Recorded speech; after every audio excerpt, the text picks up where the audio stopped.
Man, when Carnival wants to drop some news, they do it in a big way.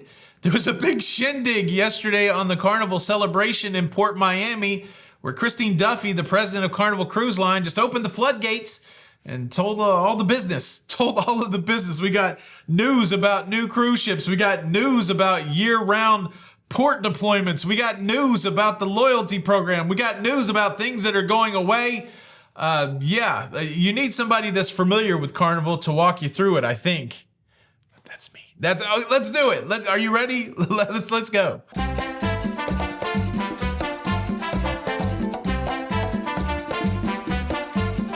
Hey, what's up, everybody? Welcome to La Lido Loca. I am your host, Tony, here to talk you through everything going on in cruising. And man, Carnival dropped a lot of information yesterday. We're going to go through all of it. Let's start, though, in the beginning, at the dawn of time. Let's start at the beginning of the announcement. The first big pieces of information we got were the names of the next two Carnival XL class cruise ships. First one will be called the Carnival Festival, and that's coming out in 2027. And then after that, we've got the Carnival Tropical. Tropical. It's all spelled with a L-E. Should it be Festivale? Tropicale? I don't know. Carnival Festival, and Carnival Tropical.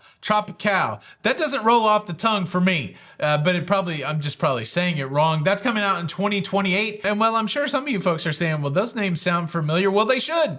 Those are names that Carnival has used before. Those are names of cruise ships for the Carnival fleet that are no longer in service. And I guess some of you may be saying, well, that seems lazy and unoriginal. And well, it is. It is, but it's also a tradition. Many companies will reuse the names of ships that they have retired as an homage. Like Holland America Line, they got like 87 Rotterdams because it's a big deal for them. Their first ship was Rotterdam. It was out of Rotterdam, and now they like to use the name Rotterdam a lot. And I like it. I think it's a nice tradition.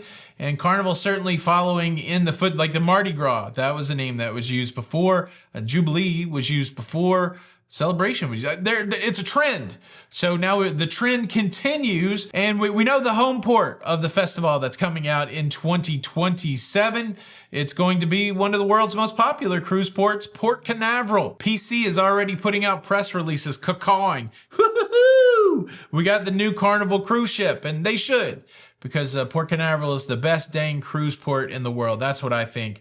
It's one of my favorites. I've had such a good time out of Tampa lately. I don't know if I should be giving so much love over to Port Canaveral, but they are getting the new Carnival cruise ship. When it comes to the Tropical that's coming out in 2028, we don't really know what the home port's going to be or where it's going to go or anything like that. But sailings for the new festival will be on sale soon, which is exciting. So we know the name.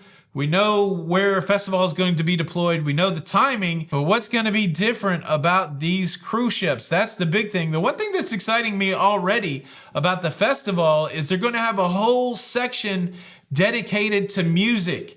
And it sounds like it's going to be an interactive section. So I'm assuming it's going to be a place where music is played and enjoyed and stuff like that. But I think there's going to be some encounters there where you're going to be able to maybe make some music. So I like that. Another thing Carnival is doing on the new festival ship and then the Tropical is they're also increasing the number of interconnected staterooms by 70%. They're bringing it up to 1,000 interconnected staterooms. And this is a play that's primarily focused at, making better family interactions so that you can have interconnected rooms for families, which is pretty interesting. Duffy also said that the chief culinary officer for Carnival Cruise Line, Emerald Lagasse, is also currently developing new dining options for these next two XL class cruise ships. And like I mentioned in the intro, they did reveal a few things that would be going away on these new cruise ships. I'm going to tell you about that a little later, but I want to keep hitting you with the new things that we are getting. One new piece of information that we got that should be extra exciting to people that live in that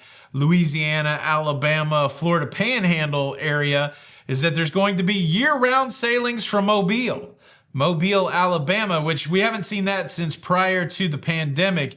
They've just been going on 6-month stints. Carnival has an interesting strategy when it comes to home ports. Their goal is to have a home port within 5 hours of 50% of the population in the United States. And so that means the more cruise ports that they can have, the more, likely they can realize that goal of being able to service 50% of the population of the United States.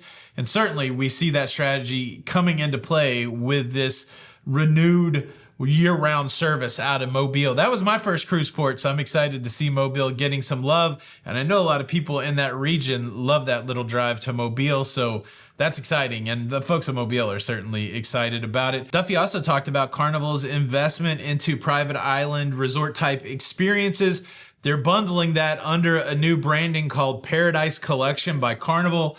This includes what they're doing with Celebration Key in the Bahamas, the enhancements to Half Moon Cay, the Relax Away at Half Moon Cay. And maybe the biggest nugget of information that came out of that Paradise Collection conversation is that good old Mahogany Bay in Roatan is going to be rebranded to Isla Tropical. That is going to be their new resort type area in Roatan in Honduras, replacing Mahogany Bay. Are you still with me? This is a lot of information, but wait, there's more. Duffy also talked about Carnival's VFIP program, the Very Fun Important People program, saying that a whole new loyalty program would be coming into play in 2026. Duffy noted that the current loyalty program for Carnival has been in place since 2012, and it's time for a refresh. More information will come out this summer about the VFIP program starting new in 2026. But she said it's not going to just be like a quick flip over, that there's going to be a lot of information, a lot of notice, and people are going to understand what's happening. And so that's interesting. That opens all kinds of questions in my mind. I mentioned it yesterday. I think it would be cool if, loyalty status got you better seats in the theater. But who knows? Who knows what they're going to bring out in this next iteration? Christine Duffy also talked about Project Ace. Do you know what Project Ace is? Now we're about, secret names. Codename Project Ace. Well, that is the name for the rollout of the next class of cruise ships. So beyond the XL class of cruise ships, we have the Project Ace cruise ships. And well, the Project Ace cruise ships are going to be the biggest cruise ships that have ever been adorned with a Carnival whale tail and a Carnival name. These are 23,000 gross ton cruise ships, and they're going to accommodate nearly 8,000 guests.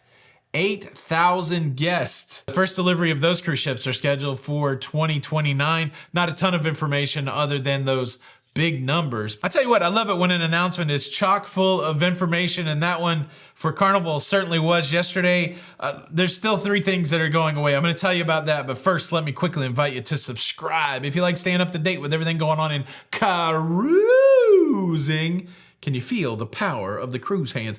Cruising. Please consider subscribing with the notification bell on. That way you don't miss out on any of these episodes. And well, let's take a dance break. Get up, dance break.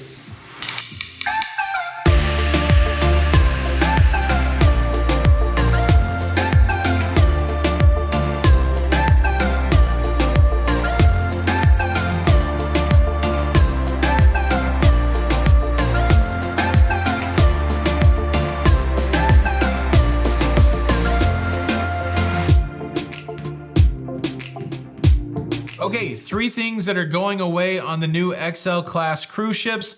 First and foremost, the iconic Bolt roller coaster is no more. They're getting rid of the Bolt roller coaster. I don't know if that's an indictment as to whether that was a good thing or a bad thing, having that roller coaster. I mean, to be clear, they're not taking it off the existing ships. Bolt will still be on Mardi Gras, Jubilee, and Celebration, but the new ships won't have Bolt. But they're making a big play. In the absence of the Bolt roller coaster, they're going to have a new 3-deck Sensation Point that is going to be a mega water park on top of these Carnival cruise ships that are going to be focused at family fun, like 6 water slides. And I think 4 of them are brand new to Carnival. I like to play. If you look at what Royal did, like with the Icon, and what you're seeing on MSC World America, you're seeing a heavy focus on places where family can familate together. Now, the second thing that I noticed is being removed from the new XL class cruise ships is the Chibang restaurant. Duffy called it out pretty loudly. Hey, we're removing Chibang, and Emerald's working on sticking something new in there. So Chibang, is that a failed idea? I kind of like Chibang. It was a fusion of Asian and Mexican cuisines, kind of a fast casual, is it a specialty restaurant? Is it not? Just depends on the cruise ship and when. But yeah, shebang is going away. And then the third thing that's being changed, I mentioned they're doing the 1,000 adjoining rooms. Well, one thing that's going away are the family harbor rooms, which was an area specifically set aside for families with a family harbor lounge. They're getting rid of that, and instead they're going to make cruising more family friendly by having the adjoining rooms. I'm assuming they checked the data on that, like maybe people weren't using the lounge, or just the fact that it was set aside, it wasn't that popular of a booking. So yeah, goodbye to family harbor. Have you ever sailed in that? And hello, more adjoining rooms. And look, I know some people don't like change, and I'm sure some people are going to hear these announcements and be like, oh, I don't like that change. I don't want a bigger cruise ship. I'm going to miss shebang, that kind of stuff. But that's the way it works. You make decisions, you analyze the data, and you make new decisions. I mean, like 60 days ago, we didn't even have a dance break. You know, that if we were afraid to change, we would not have dance break. Yeah, I'm looking forward to seeing how these changes play out for Carnival. And I'm looking forward to seeing these new cruise ships. Do you like Carnival? Are you a Carnival cruiser? Leave a comment below why you love Carnival. And more than that, if you're a Carnival hater, I would love for you to leave a comment why you hate Carnival. I'm going to be posting a survey later, whether you're a Carnival lover or a Carnival hater. But you can get that conversation kicked off in the comments right now. I dare you. Thank you so much for checking out today's episode. It's Tony for La Lido Loca. Until the next time, we'll see you on the Lido. Bye.